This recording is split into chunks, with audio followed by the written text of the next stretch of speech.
Excellency Prime Minister Li Qiang, President Duda of the Republic of Poland, Professor Schwab, Excellencies leaders of countries, international organizations, members of the business community. For me, it's a privilege to come for the third year to the annual meeting of the new champions, as Professor Schwab said.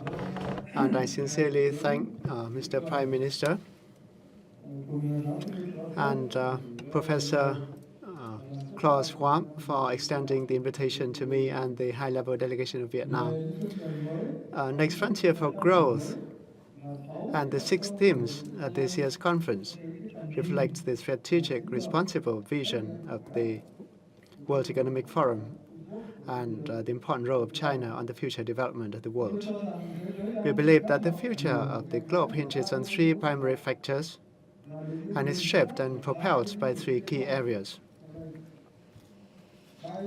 The 3 impactful factors include the rapid advancement of science and technology, innovation, particularly in digitalization and artificial intelligence, AI, the profound impacts of climate change, natural disasters, resource depletion, and aging population, as the speaker has mentioned. The growing fragmentation and polarization fueled by conflicts, wars, of global-scale geostrategic, geopolitical, geoeconomic competitions. The 3 stabilizing areas include: first, development of digital economy; second, development of green economy and circular economy; and 3, development of high-quality human resources and AI; and the 4th, industrial revolution. The evolution of this transformative area will usher in the next frontiers for growth with profound and far-reaching impact on every person, sector, and all over the world. This calls for the adoption of a new mindset and approach, which should be people-centered, comprehensive, result-oriented, with a global perspective. All should win, delivering overall benefits to all, both in immediate and long term, as Prime Minister Li Qiang has mentioned.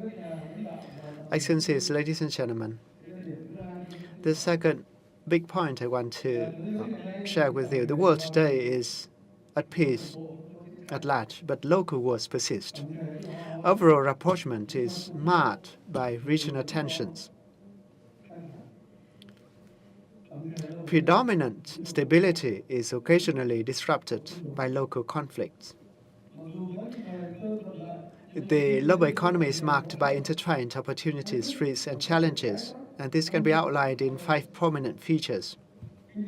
The global economy is undergoing an unprecedented, extensive, and all-round transformation driven by the rapid advancement of science, technology, innovation, the 4th industrial revolution. The sustainable development, inclusivity, and green growth have become more urgent than ever for all countries and the globe. The trend of polarized globalization unfolds opportunities for economic cooperation and integration, while also contains underlying risks of disrupted supply and production chains and fierce competition. Therefore, in our views, a diversification of markets, the diversification of production chain of goods, of supply chain, is appropriate and effective. Developing countries' roles and voices are increasingly recognized, contributing actively and positively to shaping new global cooperation frameworks and development trends. The roles of developing countries are essential. Asia, particularly China and ASEAN, are emerging as key drivers, dynamic development hubs, and engines of global economic growth. The frontiers for development and also the focus of development. Leaders, ladies and gentlemen, the third point I want to make is that to embark on the next frontiers for growth, let us unite to foster trust, promote dialogue, bolster the spirit of solidarity, unity, cooperation, and development. We must effectively address regional and global issues based on the principles of law and ensure the harmonious interest of all parties involved, not politicalizing or discriminating the global science, technology, and innovation. We know that the major issues, like the previous speaker shared with us, currently we are facing with issues pertaining to wars, to conflicts, the aging population, depletion of natural resources, climate change. All these issues are at the global level, all people. So we have to respond with new methodology, new approach, which is global, all people. Global approach should adhere to the multilateralization, international solidarity, all united. All people approach is that the people should be at the heart and the subject and the ultimate goal. That should be the way we deal with the global issues.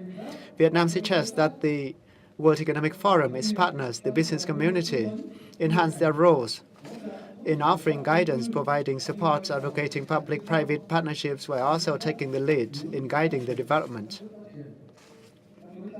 Developed countries need to support, assist, and collaborate with poor developing countries, especially in the following areas. First, strengthen and refine institutions of market economy. Second, provide especially in mobilizing and effectively utilizing all resources, enhancing the effectiveness of national governments. Provide support and assistance in resources for the development of strategic infrastructure systems, like the speech made by President Duda, with focus on transportation, digital infrastructure, climate change adaptation, social, healthcare, education infrastructure. We call them strategic infrastructure. Developed countries, the business community should support and assist developing countries in these regards. Third, transfer advanced technologies and support for the training and development of human capital, human resources, especially the quality human resources. Developing countries are very much indeed at the high-quality human resources. Especially Vietnam suggests that international cooperation in making, planning, and implementing policies at regional and global level. In the current context, we suggest that we strengthen cooperation for growth, coordinate more closely in management of dynamic, proactive, flexible, timely, effective monetary policy, especially reducing the interest rate. Currently, the interest, especially of the Fed, that affects the interest rate of all countries, that we must use dollar as means of payment. We called on countries to reduce the interest rate, and we should combine with the cautiously open fiscal policy with public investment leading the private investment. Trade and investment liberalization should also be bolstered. We should remove all barriers to trade, all barriers to protectionism. And that will stimulate short-term total demand while also impacting positively the total demand in the long term. So we have to work together among the international community with regard to the monetary policy and fiscal policy. In terms of the monetary policy, we must be proactive, we must be timely, we must be effective. Fiscal policy, we must adopt an open fiscal policy with focuses. Excellencies, ladies and gentlemen, the fourth point, as a close neighbor bound by shared mountains and rivers, Vietnam and China currently working together to build a community with a shared future. Vietnam is pleased to witness China's strong development and rise amidst difficult and challenging regional and world situation. China has become the world's second largest economy, achieving the record fastest growth for the past 4 decades, with significant contributions to the global economic growth. According to the report in April 2023 of the World Bank and IMF, the share of global growth of China between 2013 and 2021 is over 38%, which is huge. The development advancement of China would be the opportunities and inspire many opportunities for countries. China is among few countries that increasingly takes on the leadership role in addressing regional and global challenges, promoting various cooperation initiatives on security, well-being, and development, and occupying a pivotal position in global production and supply chains. It has emerged as a global front runner in research and development, science and technology, renewable energy, and information technology, as mentioned by Premier Li Qiang. We are confident that China will continue to play a crucial role in the global economy, particularly in advancing digital green transformation, circular economy, and bolstering international economic integration and cooperation. A strong, self-reliant Chinese economy with fair competition and deep integration will have positive impacts on the world. As we strongly encourage China's continued commitment to work with the international community to vigorously champion multilateralism, bolster international solidarity and cooperation, and safeguard a peaceful, stable, and cooperative environment for prosperous development in the region and the entire world. Our President Ho Chi Minh, the national liberation hero, a world man of culture, said 50 years ago, marking the 10th anniversary of Chinese National Day, congratulate China, thank China, and learn from China. The success of China's reform and openness in the past 50 years and the role and position of China today testifies to the relevance of the statement made by our President Ho Chi Minh 65 years ago. Excellencies, ladies and gentlemen, the fifth point that I want to make, as Professor Schwarzkopf prompts me, Vietnam's success over the past nearly 4 decades is attributed to the key terms reform, innovation, and integration. These endeavors have yielded profound and historic achievements. Vietnam has undergone a remarkable transformation, emerging from a position of a 30-year war-torn, embargoed country. No countries in the world in the 20th century that has suffered so much like Vietnam. We had to fight with fascism, with new colonialism, the old colonialism, with border war, with the Pol Pot regime, and suffered from isolation and embargo for 30 years. We have opened the economy, and at the time is 1/10 of Poland's economy, about $4 billion, when we embarked upon reform. And Vietnam has become a middle-income nation among the top 20 economy, top 20 in terms of trade investment partners, with 16 free trade agreements, FTA, and diplomatic relations with 193 countries. In 2023, Vietnam's economy surged to 430 billion. It means more than 100 times when we opened our economy 30 years ago. GDP per capita when we opened our economy was about $100, but last year we reached $4,300 with 100 million population. Foreign investment reached a record level of 36.6 billion in 2024. The first quarter saw the growth of 5.66%, and the second quarter expected to surpass this. And at the end of the year, we would expect about 6.5% of growth. Vietnam is lauded as a model for healing the wounds of war. We have shelved the past, respected differences, look to the future to forge friendship from former adversaries. All United Nations Millennium Development Goals were achieved. These achievements underscore the effectiveness of Vietnam's development strategies and policies. We have 3 pillars of development. One is to build socialist-oriented democracy to mobilize the strength of the entire people, domestic and international. Second, we build a socialist rule of law for the people, of the people, and by the people. All should be geared to the people. The people will participate in that rule of law state. 3 is develop socialist-oriented market economy.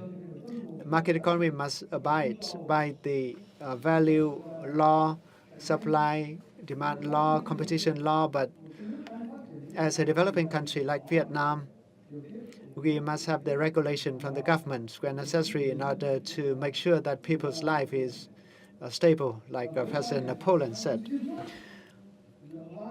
And with these three pillars, with people at the center, they are both subjects, the ultimate goal, the driving force. And we do not sacrifice social progress, social security, social justice for economic growth. And in parallel with these pillars, we identify 6 policies. First, independent, self-reliant foreign policy with multilateralized and diversified international relations. We are a friend and reliable partner of all countries, a reliable and responsible country and member of the international community for peace and development. Second, a defense policy. All the people rely on the people, security by the people, and rooted by the heart of the people. And the defense policy follows no military alliance, no against another country, no use of territory against a third country, or no use of threatening the use of force in international relations. And economic development embraced as a central task. We build independent, self-reliant economy through proactive, effective international integration, and economic development is a central task. Fourth is ensure social progress, equality, social security, with no one left behind. And fifth, promote an advanced culture infused with national identity. The culture is the endogenous light. So the culture lights set the way for the nation. The culture exists, the nation exists. The country is gone, then the nation is gone. It is national, is scientific, is popular. Sixth, establish a transparent, robust political system, coupled with the 3 breakthroughs. The first one is the establishment of institutions of market economy. The second breakthrough is the development of strategic infrastructure, and the third one is human resources.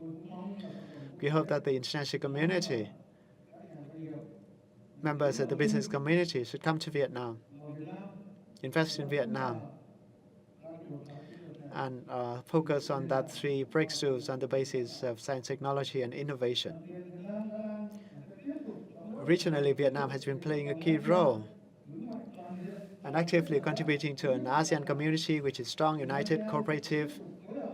With unity and diversity, Vietnam, alongside ASEAN, will deepen collaboration with China, the World Economic Forum, and other partners to champion new drivers of growth. Simultaneously, we will make every effort to maintain and strengthen an environment of peace, stability, cooperation, and development in the region and the world. Excellencies, ladies and gentlemen, there's a Chinese proverb that says, a single tree does not make a forest. And we have our beloved President Ho Chi Minh thought, solidarity, and great solidarity, success, and great success. For the world of equality, we should unite, remain persistent and relevant. We should aim for the new front, for the prosperous people, for happy and better life of all people and humanity. We should join 3 together, listen together, share with each other in terms of the vision and action, work together, benefit from together, win together, and develop together. Interests are shared, risks are shared. With that, I conclude my speech. May I wish the forum a great success. I may wish you all good health, success, and happiness. Thank you very much.